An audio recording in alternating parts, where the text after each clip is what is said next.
This is Matthias with PB Sports giving you a sort of first look at the new S-Line P2. We're doing a little comparison video to the D-Line putter style plastic.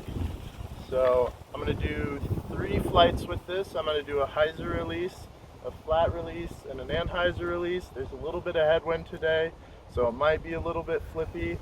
And then at the end, I'm going to throw it the other direction on hole 17 here at PFW Disc Golf Course. Alright, so we'll start with the old D-Line P2 on a hyzer release. I'm just going to rip it.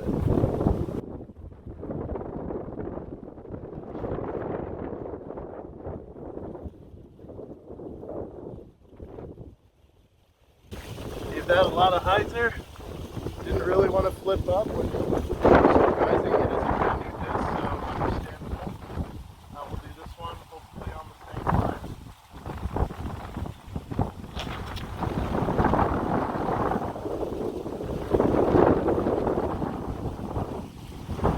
Same exact flight on the hyzer. I think I landed about 2 feet from each other, so on a hyzer line, pretty consistent. I'm going to go get those discs and we're going to do a flat release. Alright, so with the hyzer line, they are almost 2 feet from each other. Alright, time for a straight throw. I'm again going to start with the older D-Line model, throw it flat, and then compare it to the S-Line after.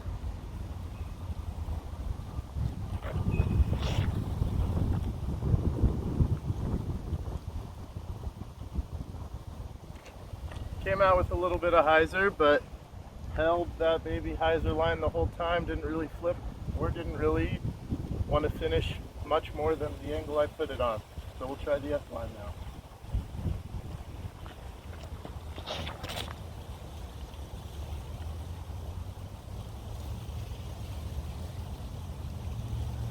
That one I was able to release flat. It didn't want to turn on me, which I thought both of those would want to turn. It actually fought out of the straight flight and did want to finish at the end. There's a little bit of a difference there because that D-Line did not seem to want to fade much more than the angle I put it on. So, alright, finally, anhyzer release. Let's see how it holds up.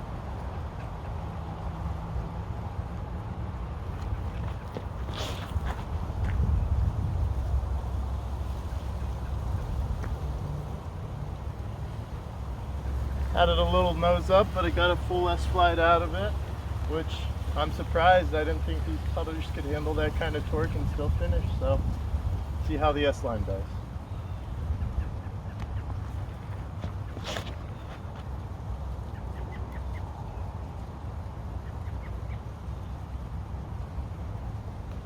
I gave it a little less anhyzer there, but still same thing. It didn't flex over and hold the line. It wanted to fight through, fight straight, and then once it got to flat, it was at the end of its speed and it just dropped. So I'm a little bit surprised there. That was cool.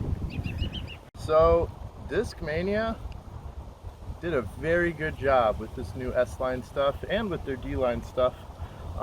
They were able to accomplish essentially the exact same flight with 2 completely different plastics, a premium plastic and a baseline plastic. The big difference you're going to see out of these is when you start to beat them in. This one, obviously, it's a baseline plastic.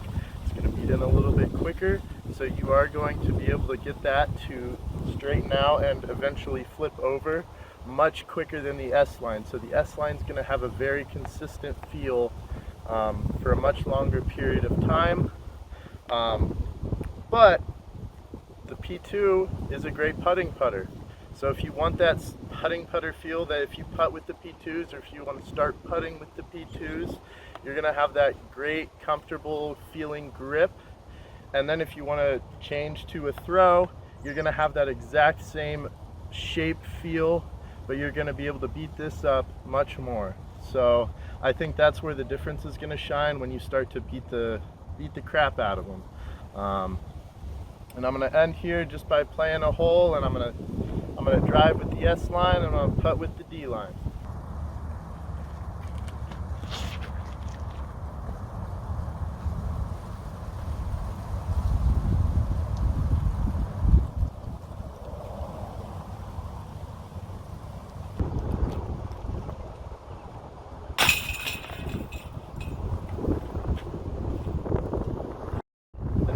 review of the new S-Line P2 compared to the D-Line P2. Thanks for watching.